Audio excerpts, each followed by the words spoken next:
Well, boys and girls, the moment has arrived again, ladies and gentlemen, for another swell edition of the Bill Crane Report with my good friend, Dwayne Weiss, here beside me. And we got tons and tons of things to talk about. That's right. What makes important or not, we're going to talk about them anyway. You know, I have this list of 6 or 7 things that I have tried for 3 shows. So I said to myself, nope, I'm going to start with them.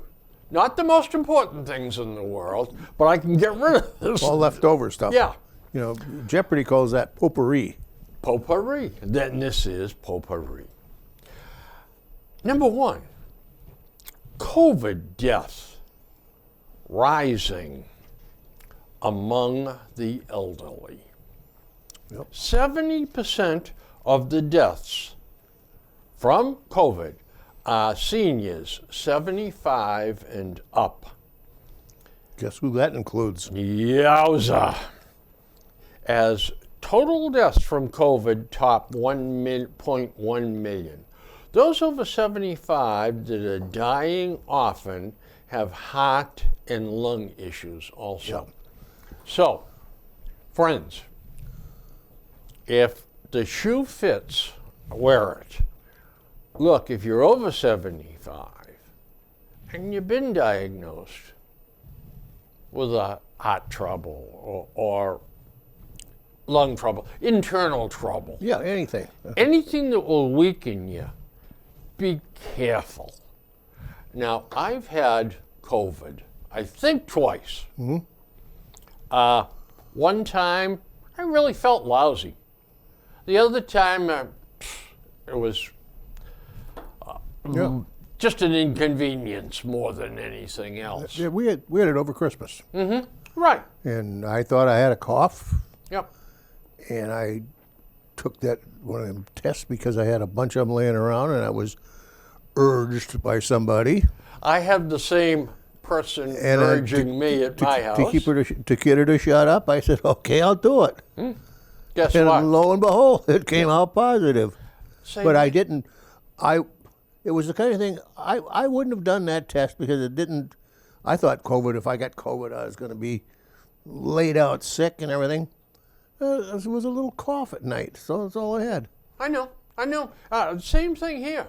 As I say, for a day and a half, Yep. I felt lousy, crappy, and I was urged. But really, no different than a cold, a heavy Right, cold. Yeah. right. I was urged to take the stupid test. Yep.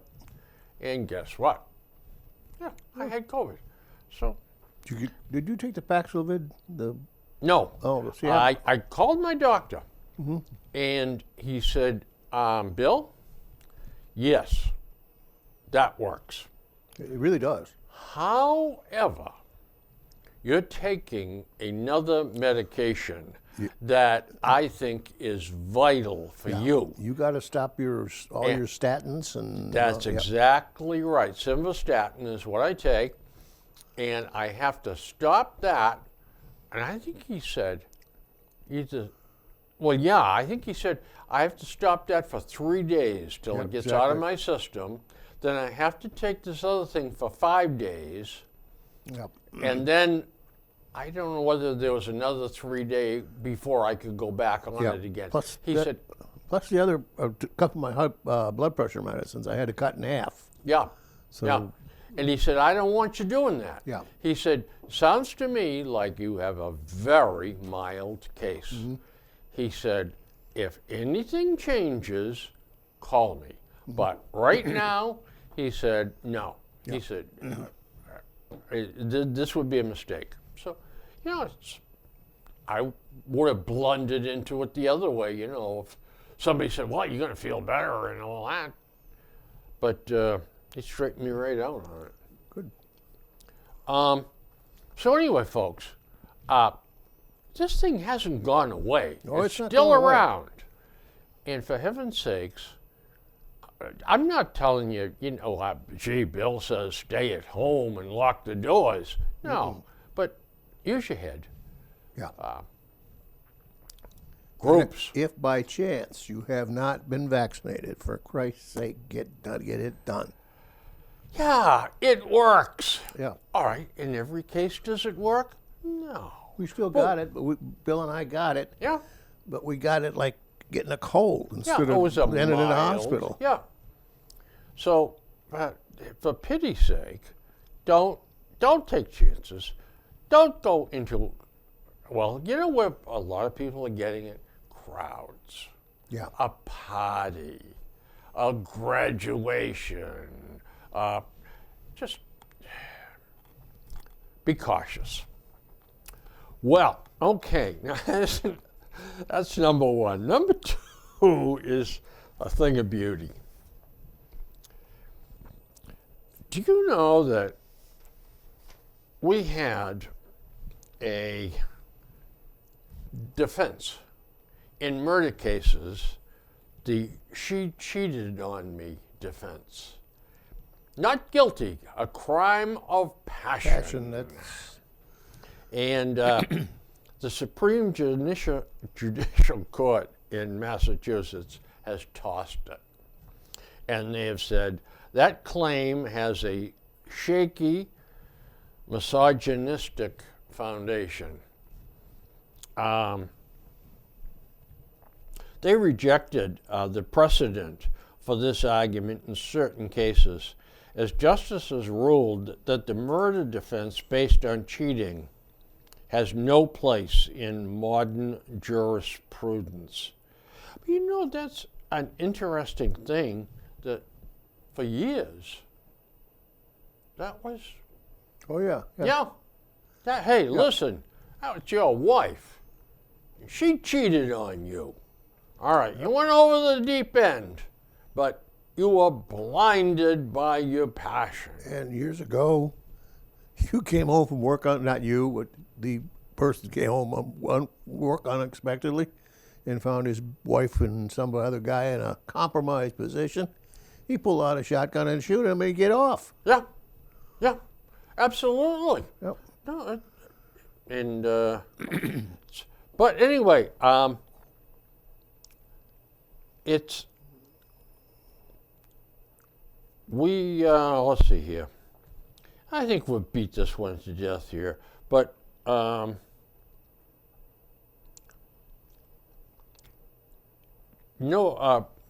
look, bottom line. I have never in my life. Now, listen, I'm not perfect. Nowhere near it, okay? I get my share of flaws and shortcomings. But I have never in my life touched a woman in anger. No, Ever. I haven't. Ever. Either.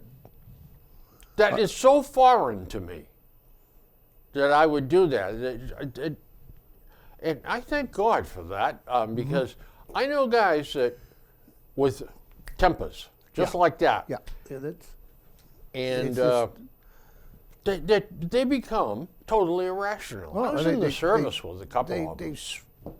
Right, smash them in the face and Yeah. kick them and beat on them and. Yeah, I have no sympathy for those guys. None whatsoever. I don't No. care what she did. You don't have to. It's like beating You up a know- little kid. That's right, exactly. And I'll tell you what, I still maintain that the good Lord has got a special hot seat in hell for child beaters and child molesters. Yeah. That's mighty, mighty low on the totem pole. You see some of these athletes that can't control their temper. Yeah. They just beat the hell out of their girlfriends and their wives. You know, I don't understand it. Dwayne, and I've had friends that, well, you know, Alice and I had a falling out, or, you know, tell me the whole bloody story, and I don't know what I'm gonna do, but I gave her a couple of smacks and told Yeah. her to shut her mouth and all. And I'm saying to myself, what am I doing here listening to this? Yep. This is madness. So I've tried to reason, because I had to listen to these stories. Bill, can I talk to you as a friend? You know, blah, blah, blah, kind of thing. Then so often, the police would get called. Yep. They'd show up, and then nobody would press any charges. Yeah, I've seen it happen a couple of times, though, where the police showed up and poured gasoline on the fire. Yeah. Because, let's face it, I mean, they're not degreed in social work. Well, They don't understand Right. psychology. They don't have a degree in psychology. And they're put into a situation where they've got to be almost like Socrates. Yeah, They've got to be able to make a split decision. and now most Split states, or a lot of states, have a thing. If you call 911 for a domestic abuse, somebody's going to go to jail. Somebody's going to get arrested. They won't walk away anymore and just say, all right. She'll say, no, I don't want him arrested. I love him. That's usually this case. I love him, but she's got black eyes and a broken nose, but she loves him. Well, now if there's whoever shows the most signs, scratches or bruises or something, goodbye. The other one's gone. I saw with my own eyes when I was on the fire department. I was an EMT in the ambulance. We got called to a house, and her boyfriend had beat her up. Mm-hmm. She had a broken ankle. He threw her against a wall. She was laying on the floor crying, and this guy was acting up. And the one, that's back in the old days when Yeah, there was sure. only one cop on duty, and I forget who it was, and it's not important. But he's trying to hold the guy. So the other guy who was on the ambulance with me was taking care of her, so I went over to help him get the guy under control. Mm-hmm. She broke loose and jumped on my back. Yep. I've seen that on those cop shows. Yeah, Yeah. I had it firsthand. You had it firsthand, huh? Yeah, so it changes in a heartbeat. Oh, yeah, yeah. But I'm talking to these guys, a couple of them, that I said, listen to me. I said, just listen to me for a second. Shut up. I don't want to hear another word from you till you hear what I have to say. In this country, there's probably, we get over 300 million people. Yeah. Half of them are women. Half of that number is very possibly single, maybe less than that. But I'll be willing to bet you there's 50 million single women in this country. Oh, yeah. You're a moron to think that that is the only woman in the world. That's right. For God's sakes, open your eyes and go find yourself another girlfriend. Yep. I mean, she's telling you she doesn't want any more to do with you. Oh, beat her out. But how can this be? And it was a very smart guy that told me that when I was young. Don't get hung up on these temporary romances because yeah. there's others out there just waiting. There's in this business too. And I'm really digressing here, but I know that there's a woman out there for me. Well, yeah, there's probably a million of them. Yeah. That thing that it's the one and only. Yeah, the one and That's a only. myth. Oh, it's ridiculous. Otherwise, people would never get together if there was only one person right. for you Yeah. in the whole world. I mean, the Yeah. chances of ever hooking up the two of you are slim and none. God almighty. If a girl broke up with me, which they certainly did, fine. That's it. Good. All right. So the hunt begins again. Yep. Jeepers creepers. But to think that she was the one and only, and oh boy. Anyway, the Supreme Court is got their hands full with the internet, trying to weigh free speech. Yep. Where is that balance point, Dwayne? You know, the Supreme Court and free speech and electronics today, the Supreme Court's facing challenges that they've never ever in history have ever had to face. And the idea of constitutionality sometimes in these gets really tough. So I don't know. There is no answer to this. It's you just got to hope we've got wise people in the black robes.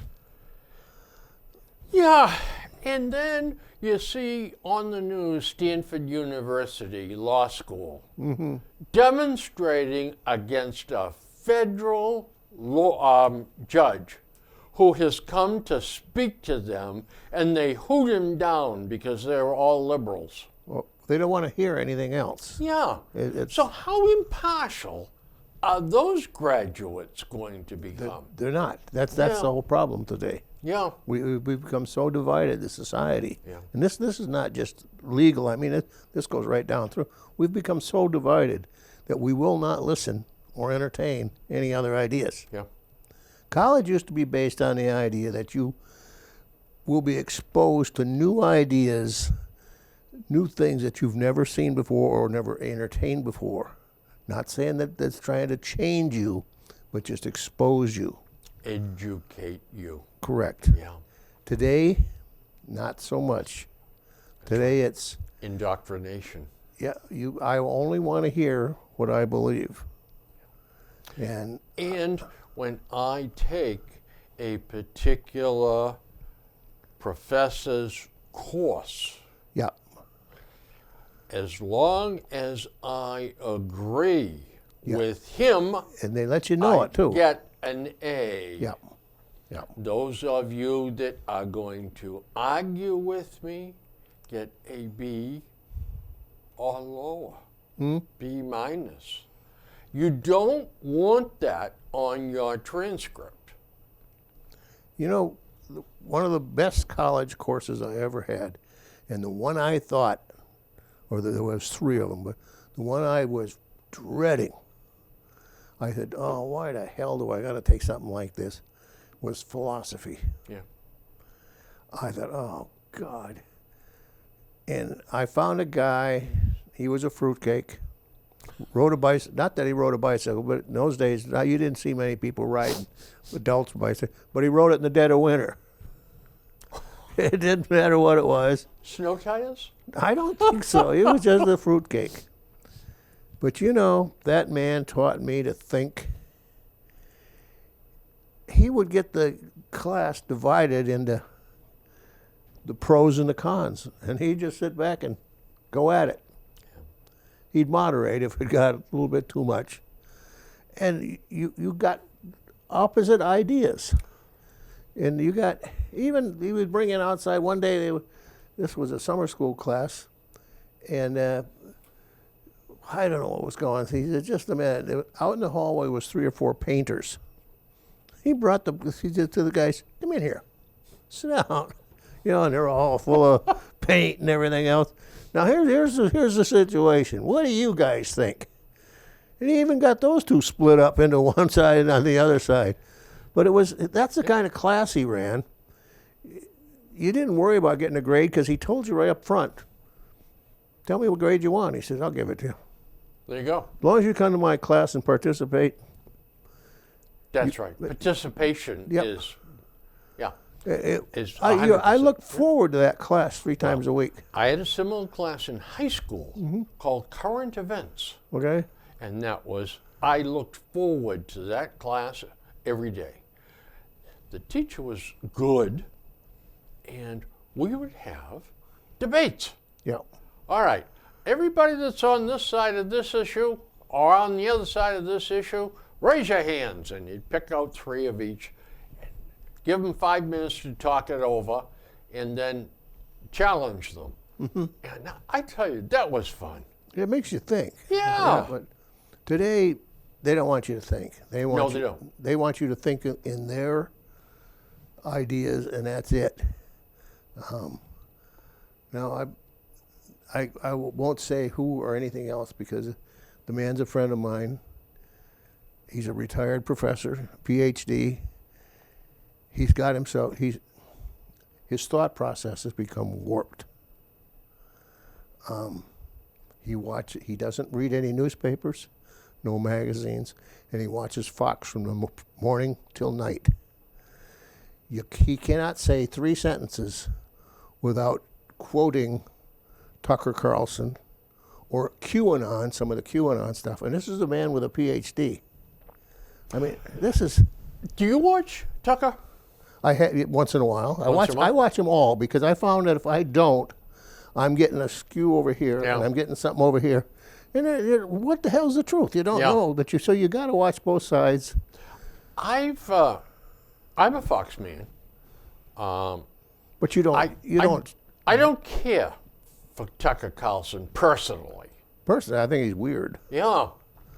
And as a result, I don't watch him. And Sean Hannity is the other guy.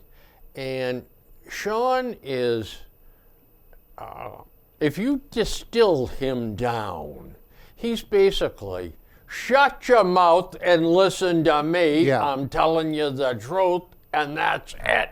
We'll not entertain anything Yeah, else. and that's no fun doing Yeah. that. Bill O'Reilly was a lot of things that some people found unpleasant.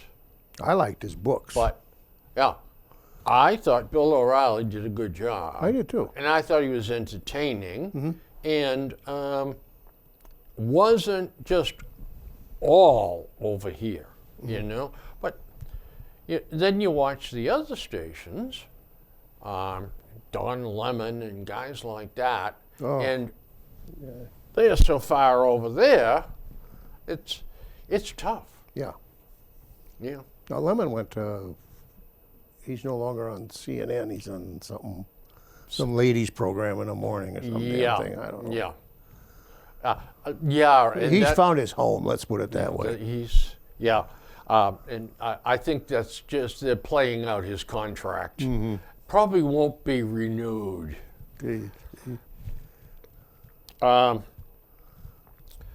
So I don't know, but the Supreme Court has their hands full They trying to figure out what is hate speech. Well, different things for different people. That's right. And the Supreme Court sets a position that their decisions are so influencing through society and maybe for hundreds of years. Yeah, absolutely. I have a piece here, but the thing that got me, let me just explain this one to the folks. A 39-year-old West Bridgewater man has been found guilty of killing his mother with a fireplace log. He beat her to death. Yep. Bludgeoned her 72-year-old mother. The jury found his name was Lopes, Danny Lopes Jr., guilty of 1 count of first-degree murder under premeditation and extreme cruelty.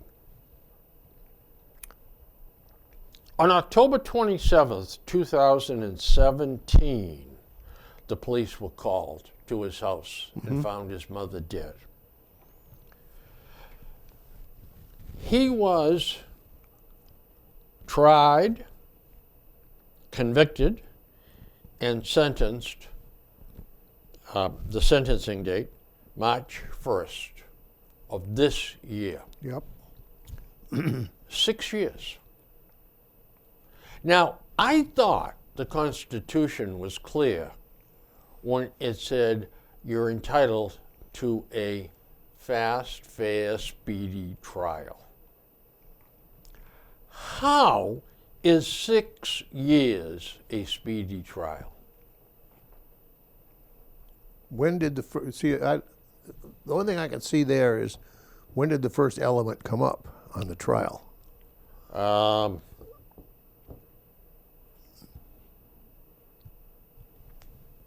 Because sometimes they have so many stays and stays and Yeah. stays. He's been found guilty. During the trial, the jury heard evidence from prosecutors that Fernandez had taken control of finances before the killing. He was also found guilty of intimidating a witness for sending a threatening letter from jail to the witness who testified before the grand jury. But it really doesn't say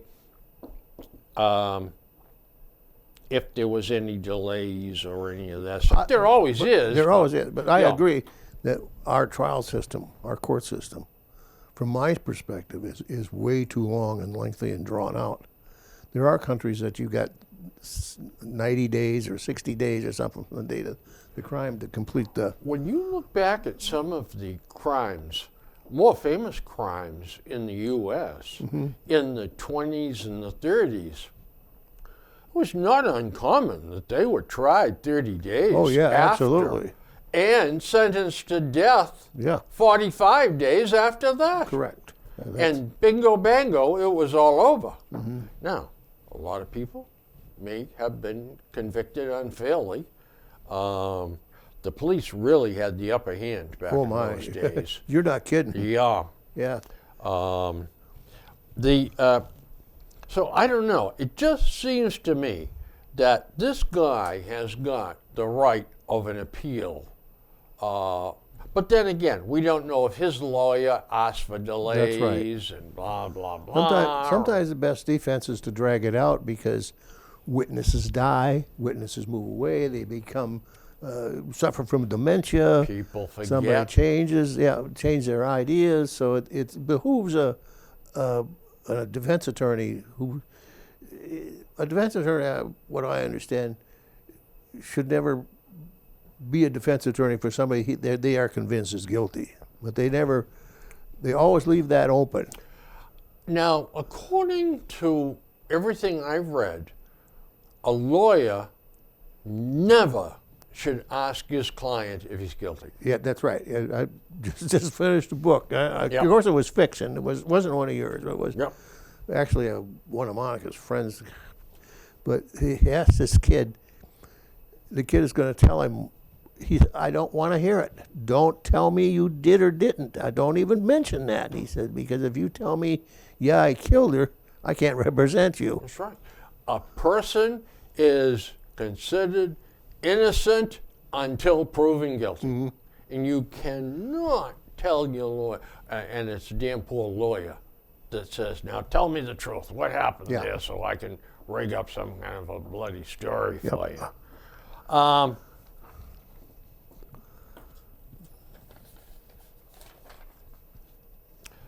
right.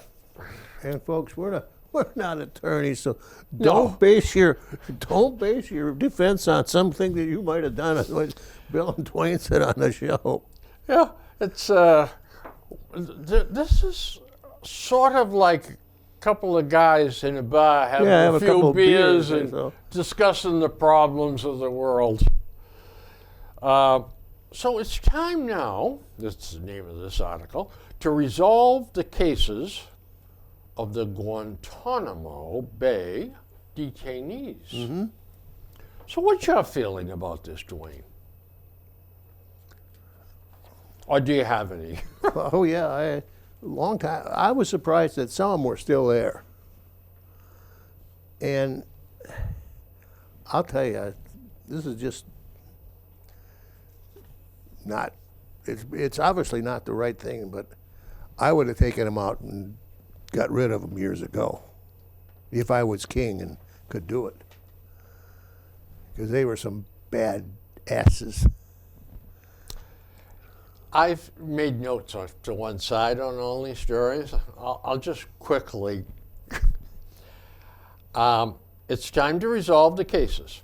I don't see why, but if we must, find them guilty and sentence them to life imprisonment or death with a firing squad. Their choice. and tell the Cubans we are permanently annexing Gitmo also. Case closed. End of discussion. Yep.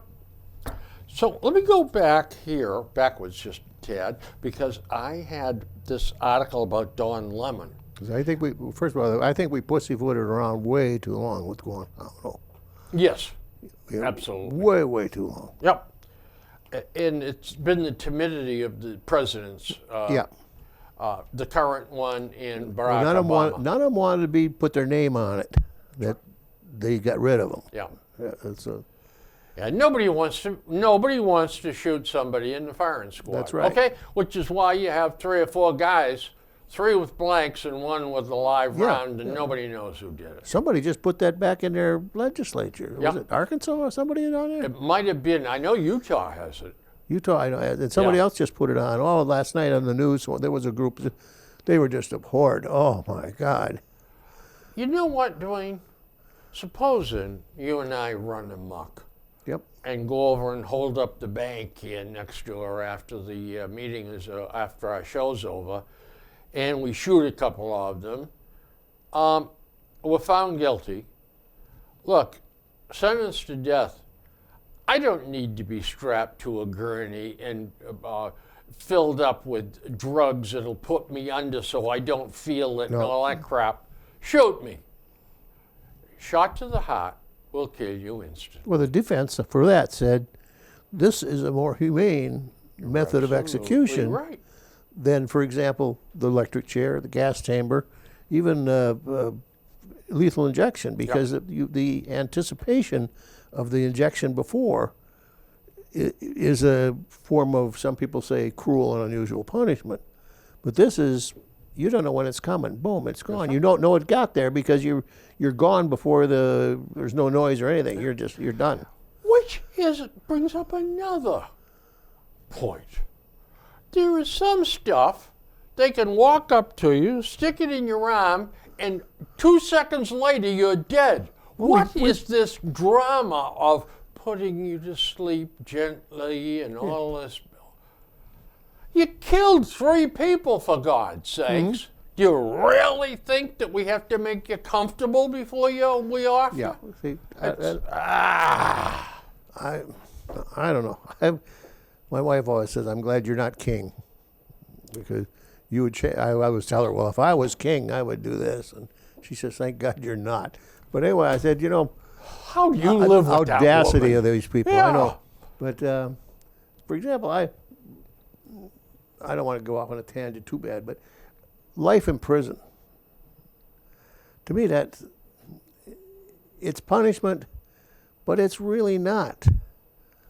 You took somebody's life or lives. You left the family, not only the person that you took their life, we don't know what happened on the other side, if there's an other side, but you left their family in misery for the rest of their life. How about that? Yeah. Probably more than you're going to suffer in prison, because they got libraries, they got this, they got that. You can entertain yourself. You just can't go out, walk down to the pizza place on the corner for a pizza and a beer. That's, I think those kind of crimes should be life in prison with hard labor. Absolutely. Not sitting around. Hard labor. That's right. That's Absolutely. a punishment. Absolutely. Now, it may be difficult for us to come up with hard labor for them. I don't see any sense in them going out and breaking rocks just for the sake of breaking rocks. But work. Yeah. Yeah. Hard. Cleaning up, doing stuff. Yeah. Oh, listen, you're singing to the choir here. Now, I do have a Don Lemon thing here. So, if we refer to him as Don Lemon Drop. yeah, he really got into hot water. Yeah, It just seems to me over nothing. Yeah, it did. You're right. He said a 51-year-old woman was not in her prime. That's what it was.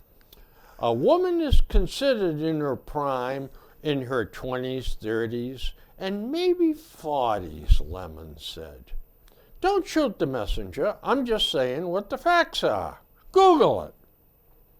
Well, Poppy Hollow pushed back at him. When is a woman in her prime? It says 20s, 30s, and 40s. Hollow, during Monday's President's Day, said Dawn has the day off. So then Lemon tweets out, the reference I made to a woman's prime this morning was inartful and irrelevant, as colleagues and loved ones have pointed out. A woman's age doesn't define her either personally or professionally. I have countless women in my life who prove that every day. Well, wait a minute.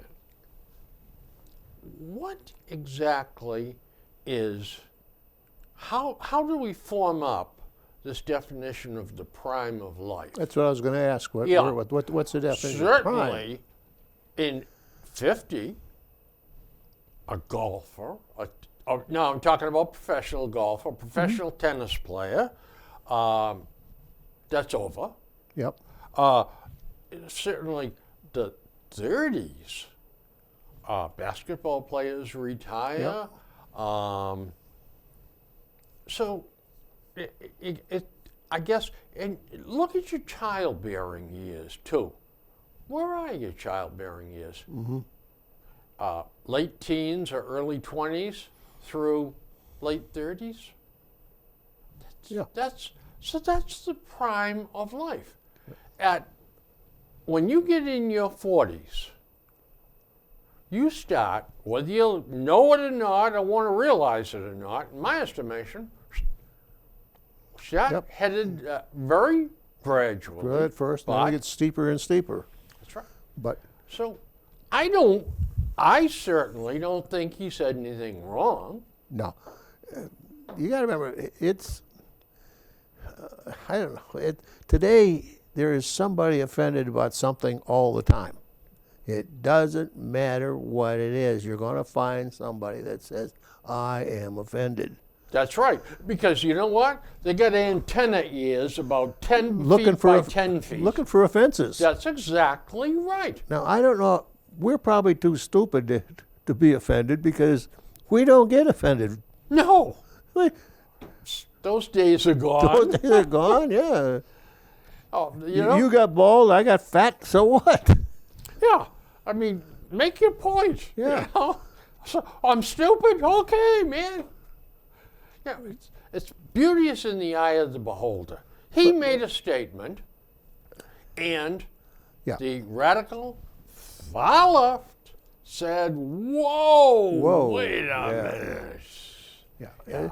Now, to me, a woman in her prime, you can have 2 or 3 different definitions or parameters. If women are conscious, and so are men are conscious of their physical appearance. Now, when I was 20, a woman in her prime would have been 20, maybe 30, 35. When I'm 40, it would have been 20 to 50. In my 70s and late 70s, it's 20 to 85 or 90. So the parameters change. Of course they do. And as far as there's personality, some women are really pleasant as elders, and some are not. So are men. There's no difference between it. And as far as intellectual output, you got some women are great authors when they're older. Some are not, but the same as men. But you see, you can't box this stuff in like that.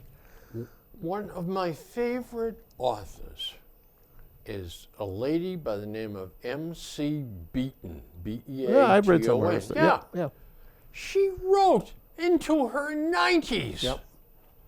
So, where was her prime? Yeah, well, exactly. she was still living it. Yep. And so, and it goes, college professor, she's 61, but she's brilliant. Yep. And her classes fill up. They're in the standing room only. I mean, it all depends. A chef, it may be brilliant at 61 or 65 or whatever. But it depends on what you're asking them. That doesn't make somebody like Lemon in that business, in the public broadcasting business, should know better than to walk into something like that. He thought he was being a hot ticket or Yeah. something, and because he wanted to criticize that woman, Yeah, exactly. Nikki Haley. And she comes from the other party. You got to today. You have to know where the landmines are. It was so stupid on Lemon's part. Don't even walk. Don't even go close to them. I mean, here he's got Nancy Pelosi Yep. as one of the standard bearers in his party. I mean, huh? Granny Warren. Yeah, I know. Okay? It's- I mean, look at. It's really dumb of him. Offensive? I don't think so. I didn't see much offensive No. there. I thought stupidity. Absolutely. That thing there we already talked about. So,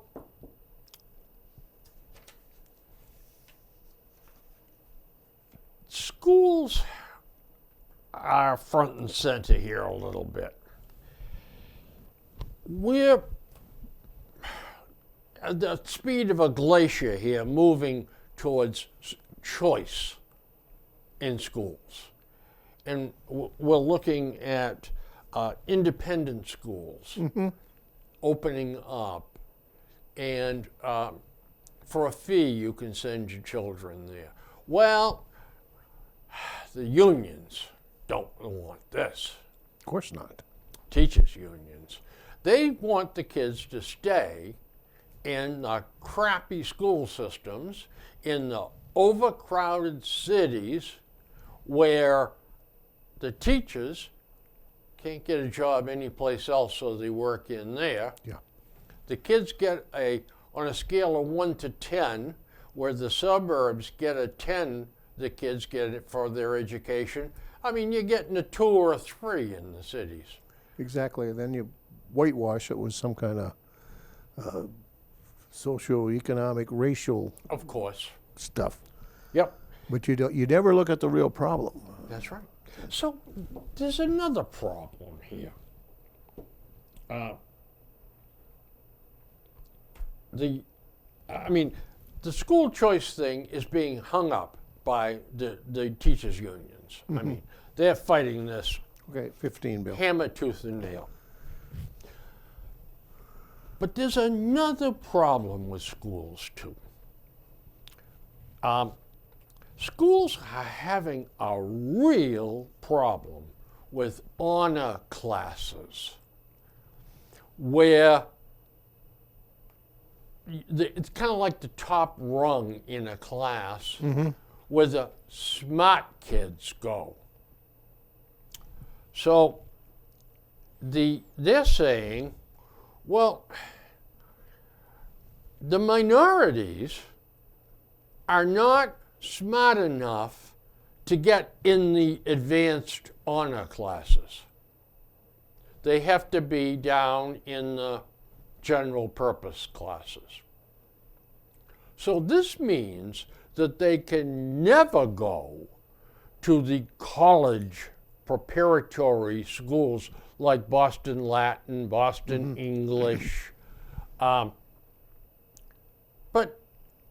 if you don't have the marks, if you can't test into these prestigious high schools, how do you get there?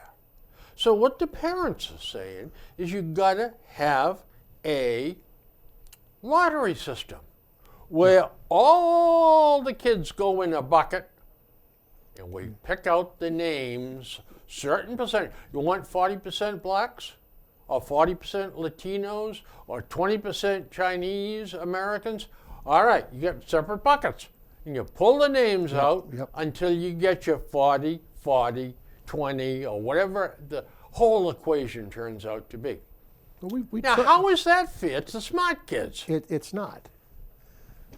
There, again, Oh, wait, before I lose that ahead. thought, how is that fair to the kids whose names are pulled out of those buckets that haven't got a snowball's chance in hell of passing the courses? That's the next point. Yep, that's a good point. And what happens to happen then is that the course of it, that course of study has to be dummied down to meet the lower standards. Now you've defeated the initial objective of that course. Of course. You destroyed it. Yeah. But the thing is that it all goes back, Bill. We've talked about this before. The breakup of the family. That's right. You're absolutely right. It all The comes single back to parent that. family. The idea that I don't care what the kids do. You run around the street at 2:00 in the morning. That's his business. I'm not getting involved in it. That's I think the root. Because you see some of these kids that are good students, and not all, but some. That's what we got to look at. There's incentive from home to do well. Either encouragement, or if you come home with a D, I'm going to box you upside the head. Also, too, I think the folks from the suburbs, if you've come home with a report card Yep. and you got a C- on it, they have the ability to hire a tutor That too. that can come into your home and work with you and get that thing up to a B or hopefully an A someday. Where, the impoverished, minorities, how about the ones that can't speak English too? That's a whole other handicap there. But you know what we cannot have is bilingual education. That's right. It's got to be English. They're going to have to, at some point in their life, the non-English speakers or the as a second or third language types, at some point in their life, they're going to have to speak English. Yep. Otherwise, they will never advance from where they are. And to not force them into an immersion English class is not doing them any favors. No. Although, I think if we're ever going to solve this, and of course this is pie in the sky kind of stuff, but the ones that cannot speak English have just simply got to take a year off from regular school and go to an English gym. Immersion. Yep. Yep. And get it stuffed down their throat. Get the problem done. Yep. Yep. And now they may be a year late graduating from school. Mm-hmm. But then again, they may also be innately intelligent enough so that given the English language, they may be able to get a double promotion someplace downstream. Of course. And still graduate Yep. with the appropriate age group. The problem is we tend to, not we, the people in charge tend to look, it's either all or nothing. And when they say minorities don't do well in this advanced placement class, okay, 10, there are some that do. Yes. And if there are some that do, why them and why not their peers? It's not the fact that they are a minority. It's the fact that there's some other factor in there. Of course. But we have to be able to say this is a problem and recognize it as a problem. Sociologists today don't want to recognize a lot of problems. They don't want to recognize that perhaps the black family in Roxbury is not ideal for education of their children. Some are, but a lot of them aren't. There's certain elements in society that they don't seem to want to conform to. They could, but they won't. Yeah. Peer pressure. Yeah, peer pressure is a lot. Yeah, I remember my kids and stuff.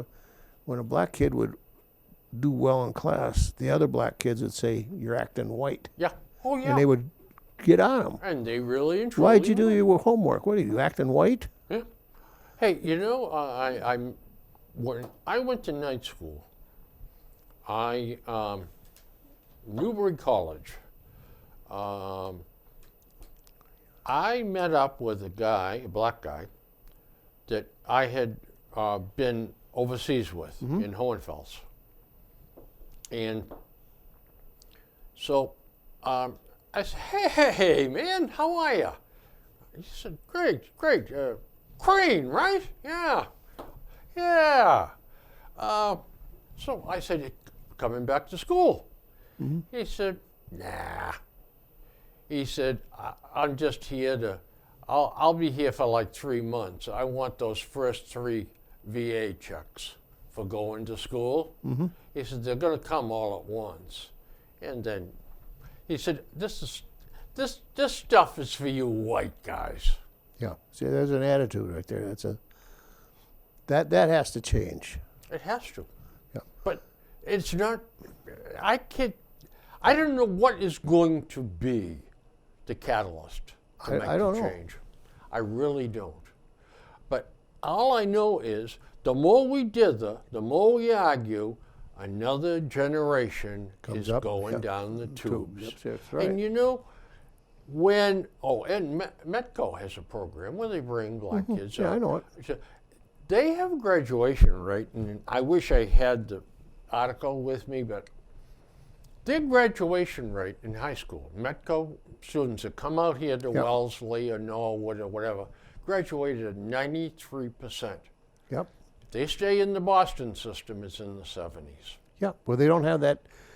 They have a peer pressure here when they get in the book to succeed, and they got parents behind them that pushed them into that program that want them to succeed. It's not that you got that other element that's always holding down the group. So that's the element that they got to go after. But today, what politician or school administrator is going to say parents are doing a bad job? It's not. It's always some other reason. It's never, I hold you responsible. So this is a conundrum that smarter people than me have thrown up their hands and said, I don't Well, know. look at it. Years ago when we first moved here, busing was started. Yeah, That was going to be the end of all ends. It was going to solve everything. biggest failure known Yeah. to man. That was the worst thing they could have done. The kids didn't want to go to halfway across the town or all the way to town. They wanted to go to their school in their neighborhood. They did better than back when they got back to go to their neighborhood school. Absolutely. I'm horrible situation. Now, that's pretty much it with these things. So I'm glad I got through them. So now I've got some one-liners. We got here. 5. We got 5. Okay, we can blast through a few one-liners Okay. here. And if you want to talk about it, we will. Otherwise, Bill Barr, the ex-attorney general for Yep. the Trump administration, Round-faced, heavy-set. was speaking about fentanyl. And he said the head of that snake is in Mexico. Fentanyl. So, Dwayne, we've got some right wing, which I'm conservative, guys who are saying, get the troops, get the 101st Airborne down here, and let's invade Mexico and destroy these cartels. Usually I like dynamic action, but I don't see that as a great winning strategy. No. I mean, there's too many problems there to do something. Listen, if we knew where a cartel stronghold was, and we dumped a couple of cruise missiles into it, I might be convinced that that was a good idea. Temporarily. Yeah. But that snake is going to grow a new head that snake has got too many arms today. That's right. The trouble with Mexico and their drug cartels is that it's not just the cartels. I think we just like you said, we could literally go in and eliminate that cartel. We're pretty sure much where they operate and what they're doing. Yeah. We could I eliminate think them. there's like 13 cartels. Yeah. Some But it's phenomenal like number. it's like octopus arms. Yes. They go through the whole society. There's a branch over here, and this guy's paid off. They're not cartel members now. They're policemen. They're governors. They're whatever The president of Mexico is a tool of the cartel. politicians of some kind, or somebody's got authority, or commissioner of this. They're all hooked into this one way or another. If not directly, they're indirectly. If you cut one arm off an octopus, what happens? He grows a new It one. grows another one. That's exactly right. So to go in and knock out the central cartel is not going to be the solution. 63% of Americans do not go to college. Yeah, I guess that's probably right. I bet. But I shouldn't have stopped right there. So, Dwayne, What? what is the solution to the fentanyl crisis?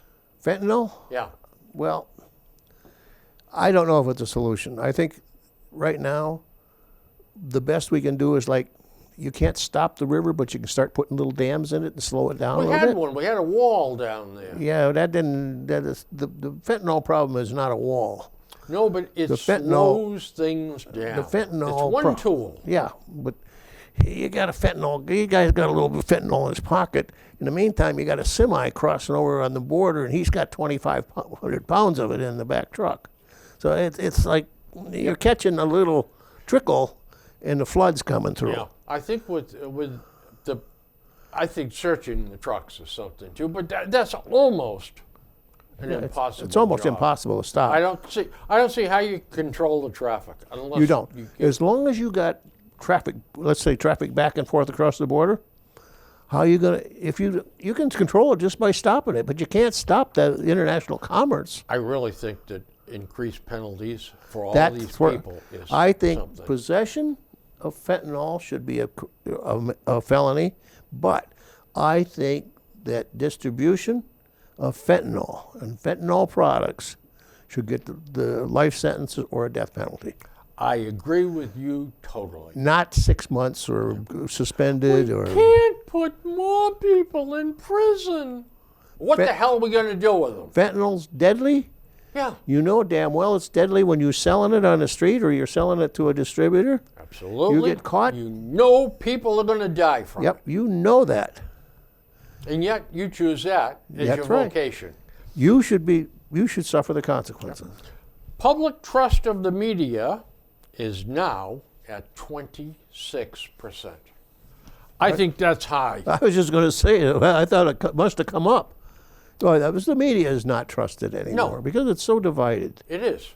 It is. And the charlatans, out and out charlatans. Yeah. When Al Sharpton is part of the media, Yeah. I mean, give me a break. Folks, we've come to the end of the first segment, and this is when you get to get up, go to the powder room, get yourself a bologna sandwich and a can of beer, and come back and sit down for the second half. Sounds good to me. So, we'll see you in a bit. Bye-bye.